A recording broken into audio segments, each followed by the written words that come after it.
আপনার হোয়াটসঅ্যাপটি অন্য কোথাও অথবা অন্য ডিভাইসে লগ ইন হয়েছে কি না, অথবা অন্য কেউ হ্যাক করে চালাচ্ছে কি না, কীভাবে বুঝবেন? এরকম হয়ে থাকে, আপনি মোবাইলটা বিক্রি করে দিলে হয়তো হোয়াটসঅ্যাপের লিঙ্কটা অনেক সময় থেকে যায়।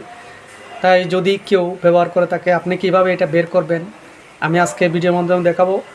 ভিডিওটা ভালো লাগলে অবশ্যই আমাকে ফলো করে সাথে থাকবেন এবং একটা লাইক কমেন্ট শেয়ার করে দিবেন।